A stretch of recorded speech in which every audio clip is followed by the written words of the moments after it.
Today, I'm very happy to be talking to Canadian-born British actor Tanya Moodie. Welcome, Tanya. It's so lovely to see you. Thank you so much. It's a pleasure and an honor and a joy to be with you after Thank after you. knowing you for so many years. I know, it feels like many years since we've seen each other. Yeah. And we were going to start with how voice has shown up for you. I'm going to ask more specific questions in a bit about your most and least empowered moments with voice, but just understanding that the work of an actor is often one in which we struggle to actually express our own voices, whether that's in a rehearsal room or with an agent or with any situation we're in. And there are Yeah. times we feel we can't speak. So I just wanted to open that up to see what that Yeah. sparks off for you. Yeah. Okay. Well, that's brilliant.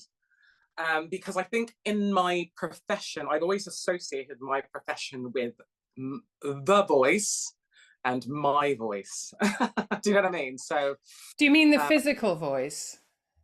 um, I think that's what I mean. I think that's what I mean. I think when I say the voice, I think I mean it as a tool, as an instrument, that's and also as a channel. Um, so on a kind of biological level, on a technical level, but also on a kind of spiritual level almost. You know, when I feel the times when I feel that my art form, my creativity is kind of working through me in a sense. Mm, mm. Uh, So voice as a vehicle and yes, you as a vehicle, yes, something. yes, and that can manifest either just like through the biology and the technical aspect and how I use it, and some sense of inspiration that comes through, or I also consider it I guess my voice in the world, my presence in the world, and I guess the path that I'm carving and what that will look like in terms of legacy and somehow. Mm-hmm. So I guess there's those sort of layers. But I think, you know, when we first communicated about coming on your podcast, I think I thought mainly about, you know, the body and it as a tool, and the sort of the biological aspect of using my voice and my experience of that. Because I think for a student actor, that was my first like sense of consciousness around voice Yeah.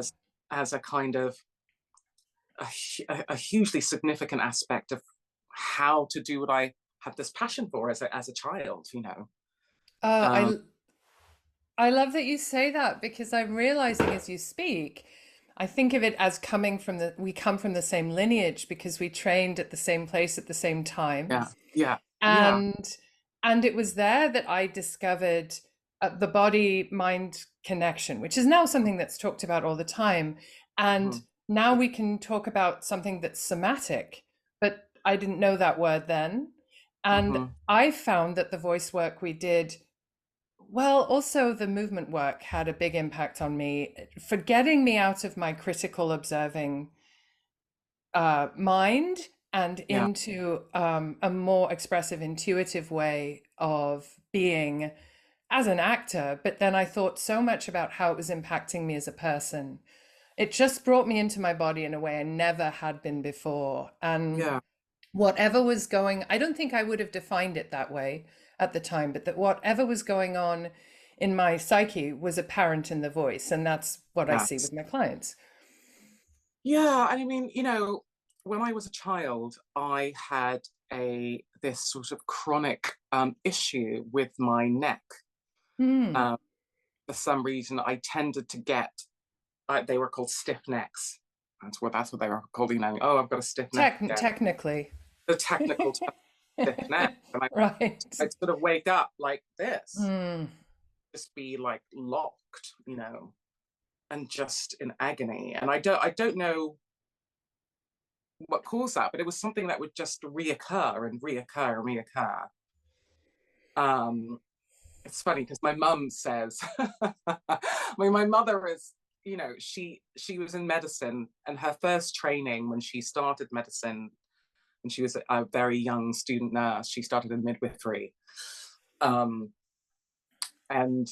she had this theory, which isn't a kind of medical theory at all, or hypothesis. I think it was more of an emotional thing. But she said, "Oh, well, you were a forceps birth, and I think it's because the doctor, quote unquote, pulled the shit out of you." So she was like, "I swear that's why you had stiff necks, because of this forceps." It could be. Pulling, exactly. The body holds memory. It absolutely could be. You know what I mean? So I've always been fascinated by that theory that came from a sort of emotional response moment. But I was always like, actually, maybe there's something in that, you know, that this tugging that was happening. And then throughout my childhood, always getting this kind of like this thing where I'd be like, oh, it's gone, you know, I can't move, sort of thing. And then in my teens, well, sort of probably while I was at RADA, right before I went, I would constantly get laryngitis. I would just lose my, just gone. And so I'd always had like psychophysical issues. Do you know what I mean? Yes, I love that you're using that word. It's one of my favorite words. Yeah. Yeah, it is, because it says so much. I mean, it doesn't really need an explanation. Do you know what I mean? I first came in contact with the term psychophysical when I did my master's degree in actor training. Me too. You know what I mean? So I didn't know you did a master's, so did I. And that's when psychophysical came into my understanding. Yeah, and for an actor, it's like, oh, well, of course, it makes so much sense, psychophysical. Yeah. You know, just ram those two words together. That's what we do, basically. So when I got to RADA, and I had this amazing voice teacher, Robert Palmer, and I don't know if I could consciously say, I'd have to sit down and really meditate on it. I don't know what he did or what we did, but I knew that it was about finding my center. I'm still not sure if I know exactly what that means, but for me, my experience of it was actually just finding my actual voice, where it's meant to be, sit naturally in a kind of resting state. And then in order to do that, as we're saying, I had to go through lots of physical transformation and opening. And I think probably the most helpful was the Alexander technique. Because the Alexander technique, as you know, isn't just about finding, you know, that sense of length, opening, also readiness, all that, you know, it's a very energized place as opposed to a collapsed place. But it was also, you know, I remember having talks with my Alexander teacher just about the fact that I wore black all the time. And she was just saying, you know, I remember her very gently saying, you know, you should try wearing some color, it look really nice on you. And I'm just bursting into tears. Really? Sobbing. And just having this opening of like, yeah, you know, I've been trying to disappear. And then just taking her advice and starting to wear color. And so all the changes that were happening on a physical as well as psychological, hence psychophysical way, then helped me find whatever that center was in my voice. When I spoke to the poet Danusha Lamaris, who's also my best friend, I was reminding her of how she used to wear black all the time to sort of minimize her very playful, naturally playful nature. And she talked about what it was like to step into being really authentic, kind of the power of being herself by wearing colors that actually express her personality, rather than using this very dark color to help her be taken seriously.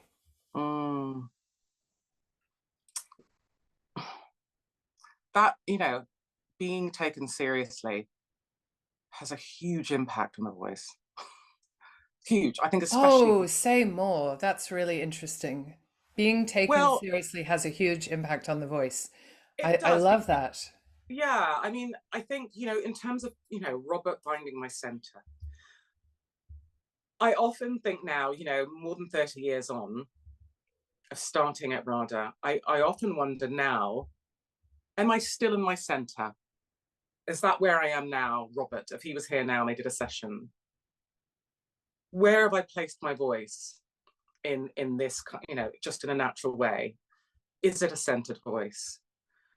And I think that question springs to the fact that I do a lot of code switching with my voice. Mm-hmm. I'm very aware of it, and I have found it very necessary and important to do a lot of code switching. And by code switching, in case some of your listeners maybe are familiar with the idea, I see it as being like a chameleon in order to survive and advance, basically, to adapt to one's surroundings and situation in order to move forward in the world, to not stay rigid as well.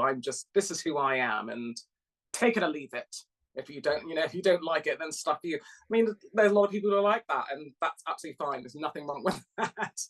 But I have used code switching as a mode of survival and advancement, I suppose. Can we just define that a bit more specifically? Yeah. And please correct me if you see it differently. I think of it as using different words and different accent. It can be a combination of those things. I see my eldest son do it to some extent. How do you see it? Yeah, I think the same, but also for me, it also goes into how I use my body in the space, right? How I dress. But it all kind of goes together in a sense, So it's every aspect. It could be for you, every aspect of self-expression can be shifted. Yeah, and those things can clash. So, for example, I might have to code switch hard because I'm dressed in a certain way, but I don't come across as how I'm dressed in that moment. Do you know what I mean? So yes, so I have started doing some producing work over here, trying to get some TV shows made, and you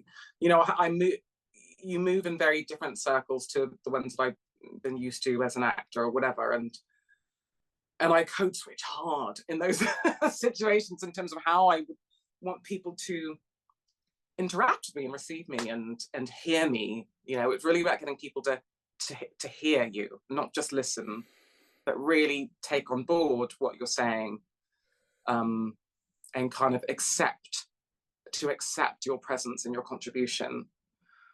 And that code switching can look like anything. I might put on quite a posh voice to speak to people, and I might smooth out my tones. I might make myself a bit more breathy, for example. Or I might have to be more jocular. I might have to be a bit more London. I might have to be a bit like, oh blood, fucking hell. I might have to kind of like be a bit more sweary. It depends on who I'm speaking to, and how I open someone up to being receptive to me. I might have to be a bit more South London.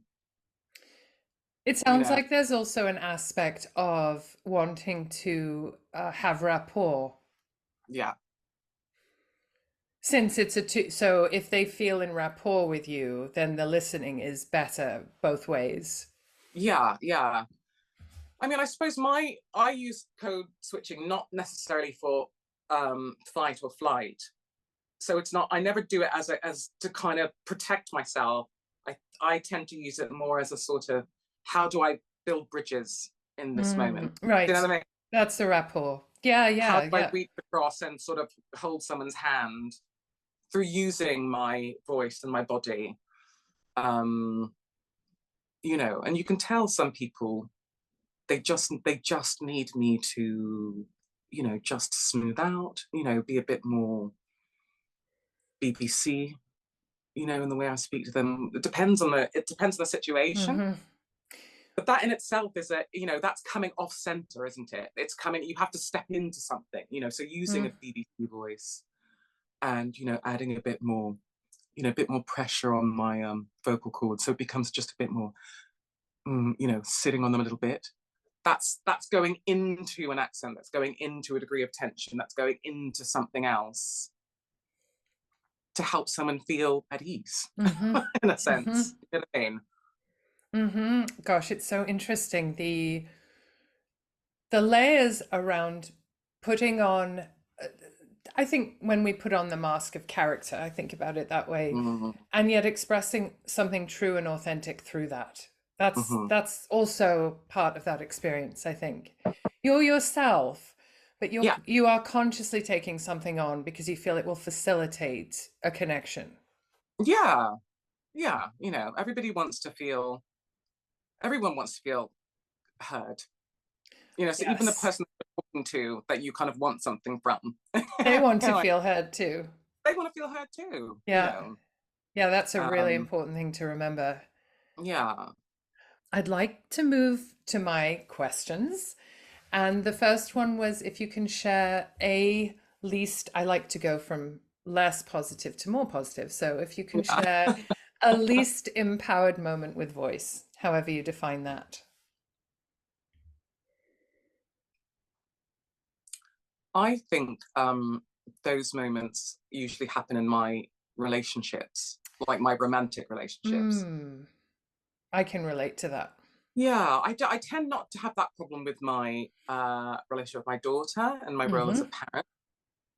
I feel very on voice with my daughter in a way. Because I feel quite confident in terms of, not that I am confident, oh, I know how to be a mother to a teenager. Like, I haven't, there's no guidebook that I've read. I don't know that any secrets. I just know I have confidence in our relationship, and whatever manifestation it has from moment to moment, day to day, I feel confident in surfing those ways, you know, because as you know, with a kid, nothing is no moment to moment. You just don't know what the hell's going to happen. All bets are off all the time, and it's especially with a teenager. So, but I just kind of feel like, okay, I can deal with. Okay, I can catch this moment. So whenever she comes through, I feel like I have a voice, even if I hear my parents' voice that comes out, just like kind of because I said so, kind of thing. That voice. No, we're not going to talk about it. No, I'm not your friend. I'm not your friend. I'm your mum. Okay, we're not going to talk about it anymore. Like I find even when it's those things that are just kind of very tropey things to say to a kid, shutting them down because it's like there's no point in getting into a debate with a 15-year-old. Do you know what I mean? I wonder if there's something around the role being clear. I know for me that role is very helpful, like whether I'm a coach or whether I'm being a mum, or I know what my role is, or as a daughter, I know what my role is.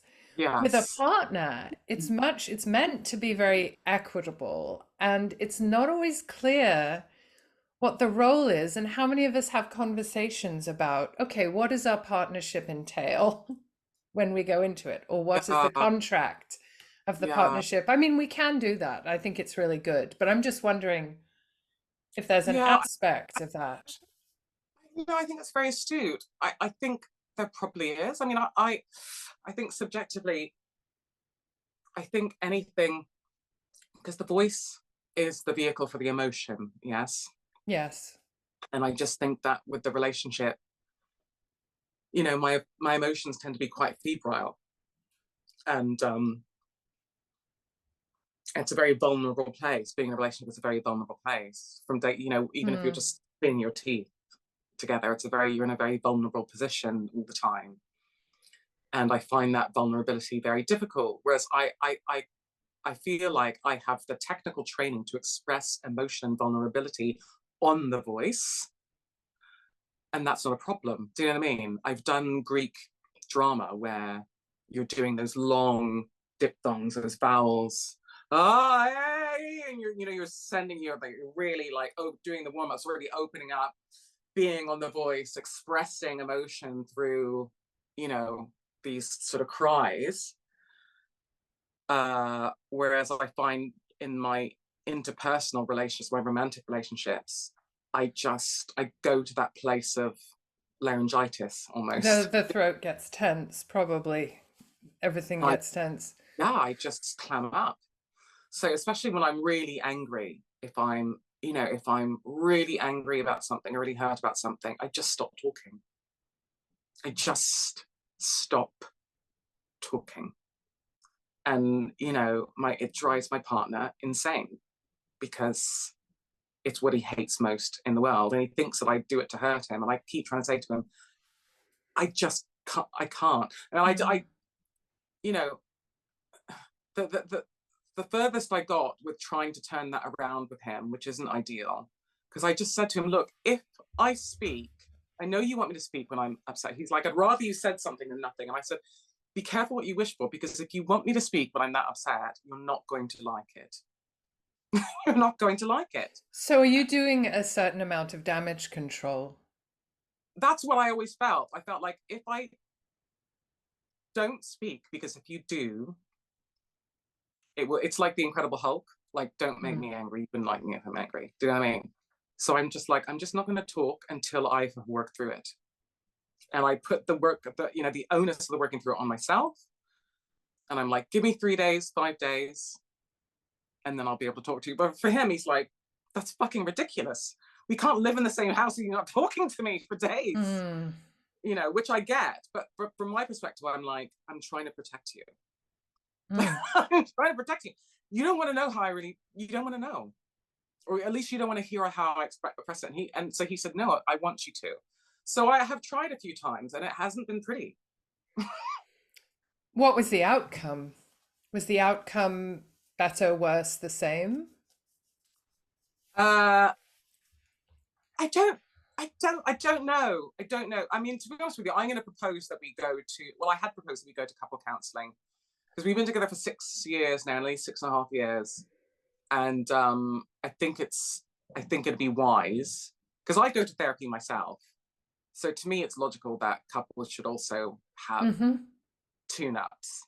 And we haven't, because he's not really into it and stuff. And I'm at the stage where I'm like, I think we really should, because I don't actually know the impact of, so now that I've started opening up, and it's like, you know, like movies where like some demon comes up from hell and they're silent and they open their mouth and suddenly like all the demons of hell come. Like, that's what, when I open my mouth, that's how it feels to me. Like, I am a really mean person.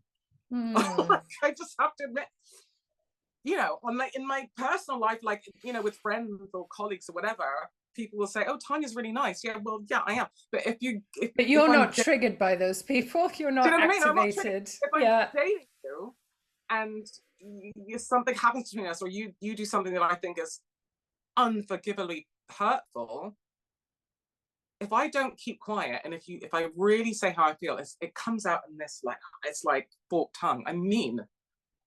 I'm a mean person. I'm mean. If you hurt me, I'm like, okay, gloves are off. I'm about to hurt you back. You know what I mean? And I go, I'm like an animal. So I don't know if it's made it, because he asked for it. He was like, no, I'd rather you talk. I'm like, okay. I know for myself, when my throat closes up in those intimate settings, it's actually my own vulnerability. I don't want to go into the feelings. And that could be different from how you're feeling. I hate it. I don't want to go into I don't want to have those feelings, and I'm afraid to share them. And it feels very vulnerable, and they're unformed. I'm introverted. I mean, I can be very expressive, obviously, but I'm an introvert, basically.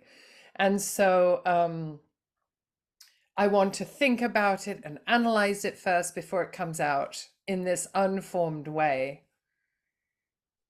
That's how it is for me. Yeah, I totally get that. And I think if I wasn't afraid to go into the feelings, if I actually went into the actual feelings and could express them, then I wouldn't be mean. Do you know what I mean? I think being mean is actually not. Yes, it's actually defending the feelings. Yeah, it's just like, oh, there's a fire, I'm going to put some oil on it. Right. Right. Let's blow up some bridges. Do you know what I mean? Well, I want to talk to you in 6 months.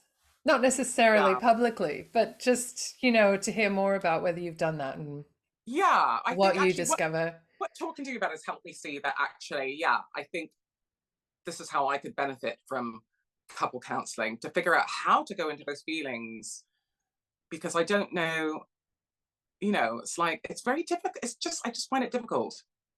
And I don't think it's necessarily because, my parents never showed me an example. I have, my mother always gives me an example of friends of hers who had like the perfect marriage. And she's like, and all their kids had like, all their marriages fell apart. She's like, it doesn't work like that. Just because your parents had a perfect marriage doesn't mean it shows you the example of how to do it. So, don't blame me and your dad, basically is what she's saying. You know what I mean? Just because we didn't work it out doesn't mean that that's on us, kind of thing. So. Just had to cough there. Yeah. Thank you so much for sharing that. I found that really thought-provoking. And I'm going to check in with you later. Yeah. Okay, so that means I have to get on it. That means I can't. Yeah. I need to get on it and not avoid trying to do the fine tuning that we need. It's very easy to avoid that stuff, but it's so worthwhile to get into it. So now I'd like to hear about a most empowered experience with voice, or it could be when you tend to feel, it can be more general. Most empowered experience with voice. I think that's, I don't know, off the top of my head, I want to say that's to do with my daughter. Because even though I don't know how to be a parent, and I say that just because nobody knows how to be a parent. We're all winging it. I think last night my daughter was crying because of a misunderstanding just in our friendship group, and the thing is that, so every night she has a chat after she's done her homework. She talks to her boyfriend on the phone, and they're like Romeo and Juliet, those two, I love you too, I love you more, I love you, that's very sweet. They're both 15, they're adorable. And so I can always hear them chatting and laughing and talking. So I could hear her upstairs, and I thought, oh, that's sweet, they're talking again, and she's laughing. Oh, she's laughing. And I came upstairs and I was like, oh, she's laughing. And I was like, oh, hang on, she's crying. And I realized she wasn't laughing at all. She was crying rather hard. And I was like, so I called, I was like, Willow, what's wrong? Oh my goodness, And she came down. I said, come talk to me. And already, as she agreed to come down and talk to me, and already I could feel it was almost as if on a spiritual level that I was doing a really massive inhale.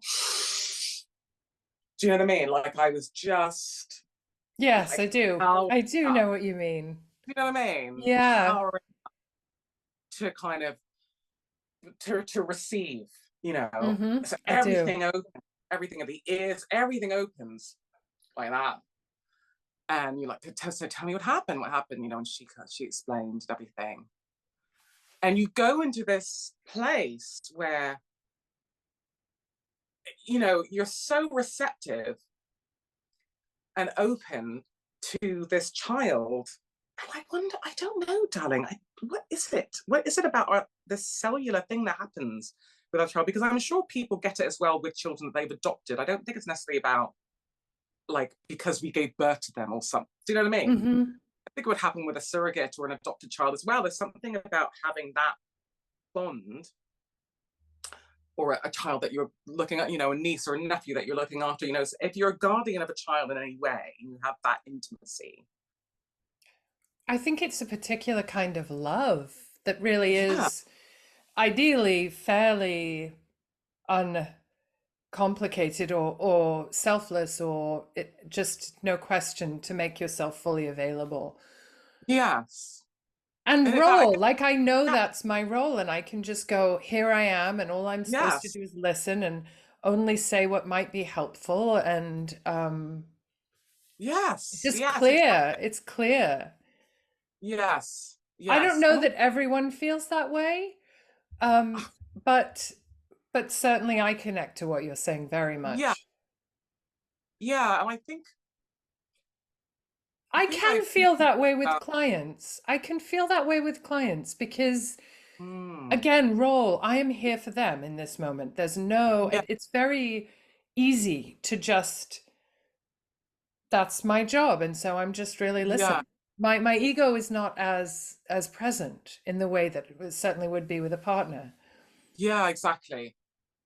And as well, I think, you know, there's an understanding in that moment who they're going to be from this day forward is on a kind of, is on a fulcrum in that moment.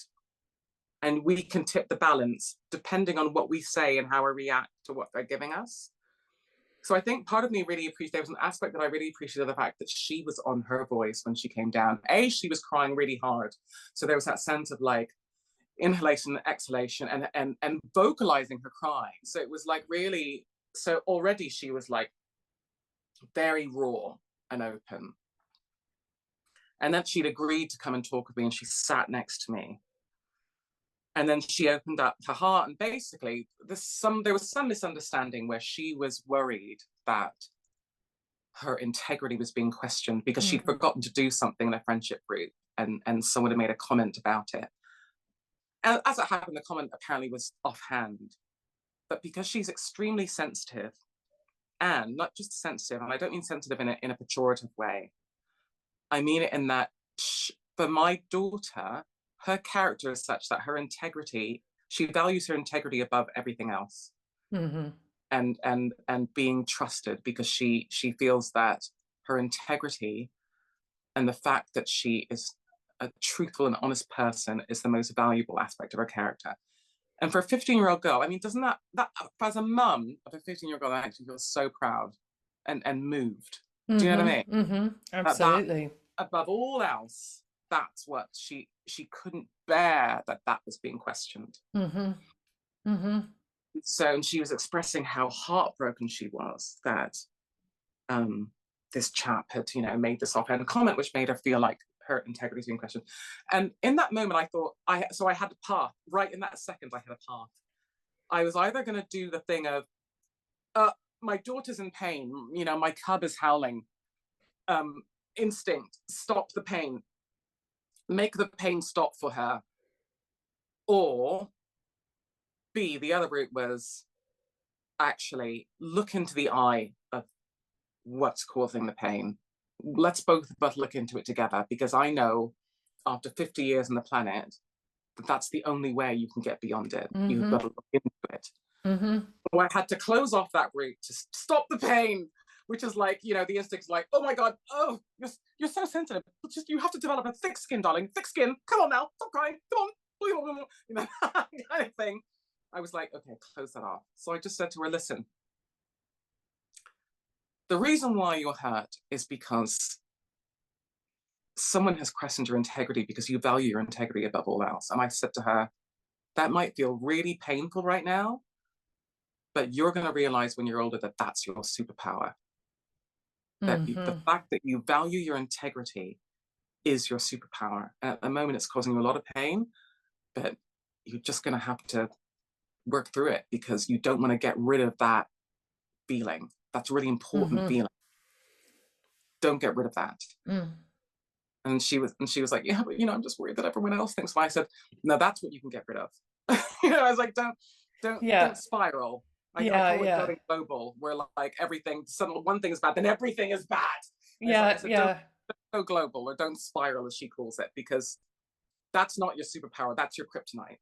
You know, the fact that, you know, you think that, and now so-and-so thinks you're, and this person thinks, and their dad and their mom and their dog, and they all hate you. That's kryptonite. That's just not true. You know? Right. But the other thing, being hurt because someone's questioning integrity, that's going to be your superpower. Don't get rid of that. I'm sorry it hurts, but you're just going to have to sit in it. You know what I mean? That's who you are. You're a sensitive person. You value your integrity. Someone's questioned it. Ouch. Okay. That's so rich. It's also rich. Yeah, you know, and she was like, oh, okay. And I was like, you know, have you spoke? She's like, my boyfriend, Tanya, and I wish my boyfriend hadn't told me about it. And I was like, well, when you calm down, just have a chat with him about it. Don't do it now. Like, take it from me. don't do it while you're really upset. But maybe I told her the wrong thing, and maybe that's what I should do more often, which is what my partner asked me to do. You're upset now, I want to hear about it now. Yeah. I'm hearing the connections. But if you can hold that in her, then, Yeah, because I was like, in my head, I was like, if you talk to him now, you're just going to start cussing him out. Yeah. But maybe she wouldn't. That's not her, she's not me. That's what we have to realize. Our kids, they're not you. Yeah. Oh, how wonderful. Yeah. No, I'm loving this conversation. So I'd like to know, this is a bit more frivolous, whose voice, and I'm sure there's more than one, but if you had to say right now, whose voice do you love and why? I really found that question really hard. I know you sent me this question in advance to have a think about, and I found it really hard. Because the thing is, usually when you hear people like speak who are used to public speaking in any way, actors, newsreaders, performers, whatever, they've all been trained to be on voice, you see. Right. So then it's just a really subjective thing. It's like, it is very subjective. Oh, it's, they have a chocolatey quality, they have a velvety quality, they have a, some people have quite shrill qualities, but they're on voice, you see. So it's just they happen to speak in a kind of soprano, up there, but that's their center. Right. Do you know what I mean? Right. I mean, I think what you're saying is being on voice is appealing.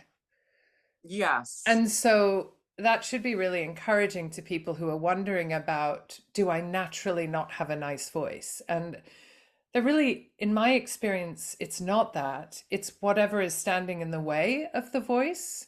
Yes. And so it's going to be different for everybody in terms of what is being on voice for them. And I mean, yes, what their voice sounds like when they're on voice, but the voice that is, some people would call it the authentic voice, but just the natural voice, well placed, is going to be compelling in some way. So you don't have to answer that question any differently than you just did. No, I mean, I think, I personally, so subjectively, just in terms of people that your audience might know, I like voices that are, so we already know, I've said the baseline is, if you're on voice, it's great. Right. And that makes, particularly as an actor, RADA trained actor, one of the best voice teachers in the world is my teacher. So I'm a boffin around it, and I'm a little bit snooty around it as well. So if you're on voice, I'm happy. But I also personally like voices that, along with that, are proudly idiosyncratic.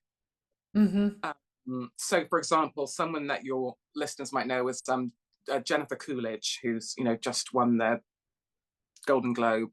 Was it best performance in a comedy show or something, whatever, on what's the hotel I can't remember the name of it. I'm 50 years old when going through the menopause. Don't judge me. The White Lotus. Well, and I'm not helping you out here either, so don't judge me. Okay, anyway. So because what I've always liked about her voice, because obviously she's become very popular recently in the shows she's done, that hugely popular, but I'd always followed her work for many years,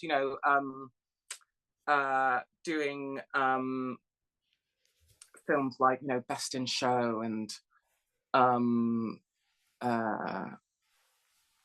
there's lots of comedy films she'd done for a long time with Christopher Guest and his company, and she has a way of speaking which is so typically her, because I sort of analyzed her voice and her performances for a while, actually, because she always manages to play someone different, clearly different, but never leaving her authentic self as well, which I find such a curious thing. So she is transforming into character, but not in a way that we're used to as actors, where you completely leave behind who you are and you go totally into another character and you leave behind whatever other character you played and you're totally different, which is kind of what we're used to as the gig. She's bringing a flavor or an essential essence, is what it sounds Yes, like you're exactly. saying. She's always bringing an essence of herself to it and playing that character, wanting those things. And I find it so fascinating how she still has this incredibly transformational effect without totally transforming. Mm-hmm. Do you know what I mean? Mm-hmm. I think that's fascinating. Yeah, amazing. I really love the fact that her voice seems to change, but more in a way that a chameleon always retains the body of chameleon, but it's changing the color. And so it's camouflaging, but you still know it's there. And you still know what I mean? Mm-hmm. So she does more of a camouflage instead of a total, you know, erasure. And so I really, really, I don't know, I just really love the way the essence of her voice has remained. It reminds me of what you were saying about code switching. Yeah. You're talking about maintaining, and you use the word chameleon as well, but maintaining your essence. I just love it. I find that, you know, and I'm such a boffin when it comes to actors and performances and stuff. You know, I still study SJ, like I still study all the time. You know, ever since we went to RADA for me was like being in heaven. Me too. Me too. Studying. I still sometimes have dreams about being there. It's one of the places that I will dream about. Yeah, absolutely. Mm-hmm. You know, life changing. And I brought that spirit of study with me throughout my career. I feel like I'm always learning. Actually, to be honest with you, I have had this question for you, my darling, ever since we first met about 30 years ago or something.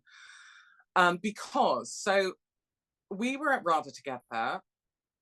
Now, were you a year below me or 2 years below me? 1 year below you. 1 year below.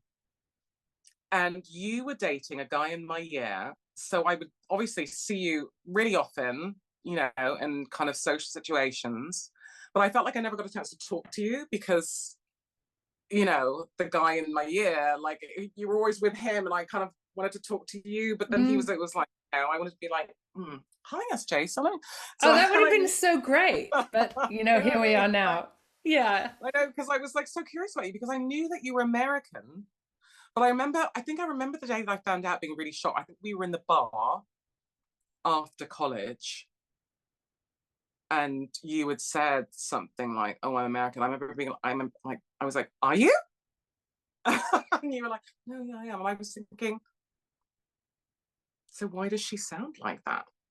Like, why? Because I had to learn. So when I first got to RADA, I had a Canadian accent. And then in the third year, I was taken aside by my teachers and said, if you are planning to stay here, because being Canadian, you know, Commonwealth, I had 2 years visa to stay after I left. No problem. And then I met my daughter's dad, and then and 33 years later, I'm still here, basically. But they were like, if you're planning on staying, and I didn't know if I thought I was going to go straight home. And then I got the visa and I was like, oh, I'll stay and work. And they were like, well, you won't be able to work if you don't change your accent. And I was like, oh. So I really worked hard consciously to change my accent, which I found emotionally pretty devastating at first. It was really hard. And then I kind of got used to it. And I sounded very different to how I sound now. I sounded much more, you know, I had a RADA voice. So I was, you know, I was sort of much more, I don't know, I suppose I was much more contained, I guess, you know, and very Alexandered, and, you know, I had a certain sort of sound. And now it's just a bit more relaxed and it's lots of mix of different things. But I didn't understand your voice. Like, I was like, you're American? What? Why do you sound like that? Well, I'm half English and half American, and because I was born in London and I learned to speak in England and then have my mother with me always sounding English, it was not, I think, as difficult for me to transition to an English accent earlier. So, because I'd once had it, and then I'd lived in England for brief periods before returning to England to go to RADA. Okay. So my experience was one of always being teased for my accent. So when I came to the States, I was teased for sounding I'd say things like bull and hall, and people couldn't understand what I was saying. Oh, And no doubt water, that's a very common one. yeah. Um, and then I developed an American accent being a child Yeah, of and course. had an American accent in high school. And then I guess towards the end of the first year at RADA, I mean, maybe I just took this on because I am half English and I really Mhm. wanted to fit in. I just really worked on it, and because it was in me at a young age, it wasn't so difficult, didn't take so long to come to it. But it is very odd. And so when I came back to the States, I was like, okay, I'm not changing my accent again. Oh, really? Yeah, I felt like You're like, fuck that. I've had that enough. yeah, and it's a funny thing. I am in some ways quite American. I'm a blend of both. I'm very much Mhm, both. And mhm. but when I came back, I felt so English culturally. Wow. I'd spent Yeah. my 20s in the UK and learned to be a grown up in the UK. Yeah. And there are ways, and my mother's English, I'm an only daughter, so there's ways in which I have some things that are quite English.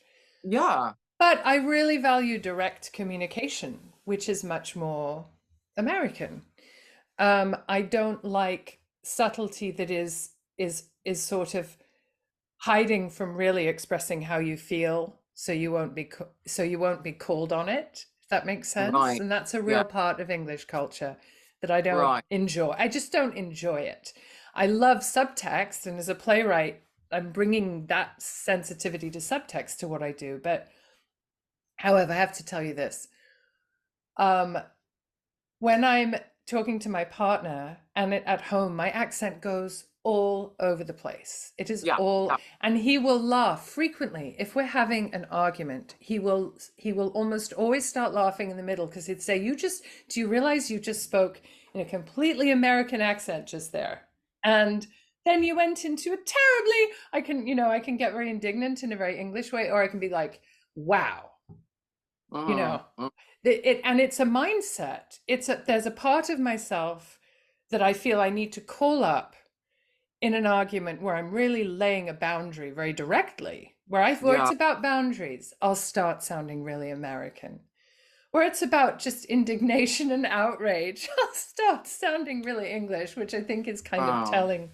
So I think the weirdest thing for me, and this is what I wanted to ask you about, is if I run into people from high school, because I live in an area where people like living in California, they like living in the Bay Area. So if they've gone away to college, they tend to come back, like I Yeah. did. Yeah. And running into those people and then having this accent feels really uncomfortable. And I think most of them know my background, Oh, but it's right. like they knew me with an American accent. Oh, right. Yeah. I don't get that in Canada. I never feel that. I never feel uncomfortable because Mm, people know that. I mean, Ottawa's much smaller than Oakland, I would imagine.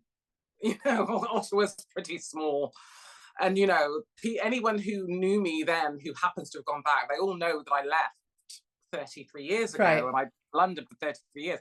So for me to go back and then immediately sound Canadian would just be weird. right, Do you know what I mean? right, right. So they It's just and also, well, they've seen my work on telly and stuff, so they know that I right. that I have to Oh, work. and also you didn't go Well, back. So I think the thing is, yeah, I've now been here quite a long time. right. And in fact, when I was with my ex-husband, I sounded more American because he couldn't understand my accent well because he's a Mm, Spanish speaker. And mm, I felt like a whole part of myself couldn't be expressed in so many ways. But so wow. then being with my current partner, who knew me when I was 16, as it Oh, happens, is an actor, did a fellowship at the Globe in London, is oh, has a wonderful voice himself. But he loves this part of me, and so I felt like I could finally just you just be speak yourself. as felt comfortable. Yeah, Yeah. But my yeah, accent, it gets quite, you'll hear it in on the podcast, sometimes it's a little transatlantic. There's moments Yeah, when same. it's yeah, I can hear it sometimes, very rarely, but there'll be moments I can hear it with you, and that's Yeah, authentic to me. And I think I'm much more comfortable now with all the identities. yeah, exactly. I mean, it's funny because when I'm very relaxed, it comes in and out, right? And then what drives me nuts is when English people go, um, have you got a twang? Ah, Twang? Is there a yes, it's twang? here in my pocket. I And mean, you're it twang. sounds like a, I'm ah, like, listen, mate. oh, Yeah, because you got an accent. I'm like, listen, mate, you're the one with the accent. All right, just leave me alone. And I used to say, are you American? No, no, can I? Or sometimes people, they can't, they sort of go, I had someone once asked me if I was Australian. I've had people ask me if I was just from up north. You know, are you from Yorkshire? I thought, no. Not, interesting. yeah, no one ever guesses Canadian. You know, if I say, oh, I'm Canadian, oh, really? How long have you been here? And I'll say 33 years or whatever.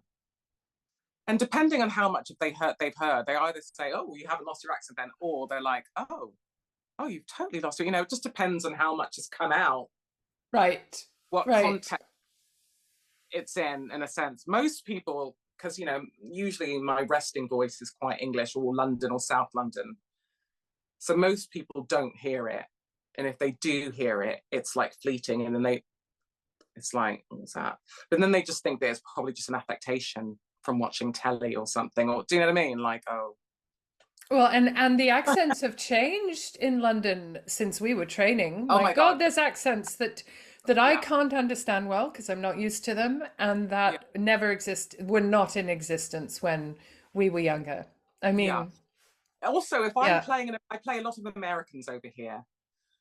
And obviously, an American accent not only is very different from an English one, but it's also very different from a Canadian one as right. well. And so I need coaching to not only do the American accent, but to stay in it. To Because stay it's in it, very, yeah. very hard to not, sometimes I can't hear that I haven't like flattened out an A enough, or I can't hear the, Mm-hmm. like I remember once having trouble with the words ranch dressing, and it was to do with the emphasis, where I was putting the emphasis. Right. But she kept like, no, say it again, ranch dressing, and I was like, ranch dressing. She's like, no, ranch dressing, no, ranch dressing. I remember thinking like, I'm fucking saying that. Like I couldn't.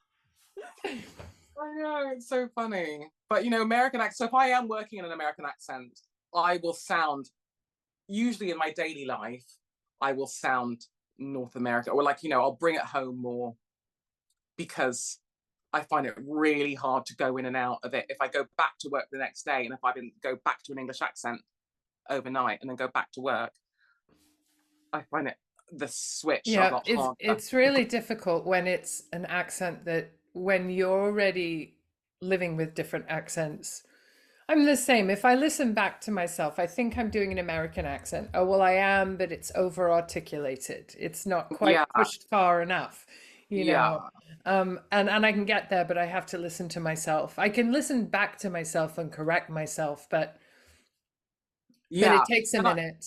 I never do, if I ever do an American role, I never do what I would consider to be like an African American accent. I Mm-hmm. never do that. I always do a standard American, Mm-hmm. unless I've been asked to do something else. Because for me to do an African American accent, just because of my ethnicity, for me feels like an affectation. It feels inauthentic. Oh my God. Mm-hmm. So inauthentic, because it's not, it's so far removed from my experience and my culture. Mm-hmm. Whereas a standard American is way more authentic to me, because growing up in Canada, being Canadian, it's pretty similar to a standard American. Mm-hmm. You know what I Mm-hmm. mean? We Yep. didn't have those variations of accent. So my ethnicity might be one thing in Canada, but my accent's going to be totally standardized. Mm-hmm. I mean, I Mm-hmm. grew up on the Quebec border, so I always knew a Quebecois accent is a whole other kettle of fish. But that's because, you know, if you're native French speaking or French is your first language, it's going to be different. Right. Right. but you know, the standard Canadian English speaking accent it's pretty standardized. You know, there's some that you go to more extremes, and you know, here there's, you know, there are dialectical sort of, you know, there's, you know, local accents and stuff. But the standard one is just like standard American. So I would never ever go into a job doing some African American thing. I would feel like I was being mocking, or do you know what I mean? Yeah, I hear what you're saying. I think it would just sound rude. Like, yeah, I hear what you're saying. Doing? Why is she insulting us? Like, I'm sorry, because I figure because my skin color, I shouldn't, you know. It's like, just don't bother. Well, Tanya, it's been absolutely lovely to chat to you. And is there anything else you'd like to share? Otherwise, we are reaching the end of our interview. Yeah, I feel like I still haven't learned to sing properly. In a sense, that's a whole other level of voice plus emotion, I think. And my singing teacher from RADA died, and after he died, I think a lot of my singing voice went with him. Craig, was it Craig? Yes, Craig. I was so devastated by his death that I took like leaps and bounds backwards in terms of my ability to sing. And you know, I can carry a note and all that. That's not a thing, but it's more about the psychophysical aspect of singing that I haven't really tackled yet. I think it's a whole other level, because you know, by singing, you know, you don't have to sound like Adele or Beyonce to sing. Do you know what I mean? No, I mean, no. Yeah, Leonard Cohen, Bob Dylan, Tanya Moodie. Yeah, that was their authentic. Do you know what I mean? That was their authentic voice, sound. And you know, and as we know, people respond to that in a really fundamental vibrational way. So I know that, you know, authenticity, it's about, you know, being on the voice. But I think as well, singing has and you need to practice. Yeah, because it is about the voice beautiful in a way that speaking, I think, shouldn't be. Speaking should be about the natural voice. But with singing, you do want your most beautiful sound to be present. Yes. Well, although you have referenced people where beauty is not part of it, it's character. But in general, that's what singing is about. So it is different. It's kind of more than character in a sense that they're communicating their, you know, really their heart. In a sense, you can hear Leonard's heart, even though it's not my cup of tea, Leonard Cohen. I wouldn't go out of my way to buy an album, but you can hear his heart being served up, and you know, it does it picks you up, and you go with him, even though the voice itself isn't necessarily, you know, he's not Leontine Price, is he? You know what I mean, he's not. It's just a different thing. Thank you so much, Tanya. It's been such a pleasure to meet with you.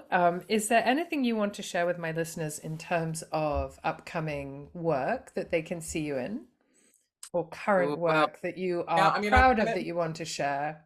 Yeah, I'm filming something. I'm not allowed to talk about it yet. Okay. It's really annoying. Though. You're not allowed. It's like, okay. But I mean, I suppose, well, Empire of Light just came out. Well, I suppose it came out in December, but over here it came out just, you know, about 4 weeks ago or so. Where, you know, actually don't have a lot to say. And my, you know, my character's quite soft spoken, and she has had to code switch because, you know, she came over from the West Indies. She's living in England in 1981. So I did a lot of work on changing her accent and how she spoke and trying to flatten everything out, because I was worried that she would be worried about being understood, you know. So I was like, how does that translate in terms of what happened to her accent and how she speaks? So that was an interesting making choices. And I haven't seen it, but I want to see it now, because particularly having heard you talk so much about voice and then sharing that aspect of that character, I think it would be really fun to see. So that's Empire of Light. Empire of Light, yes. Sam Mendes, I believe. Yeah. Yeah, yeah. Okay, Tanya, I'm gonna say thank you so much, and anything that you would like to know about Tanya, there's going to be links in the notes and more information about her.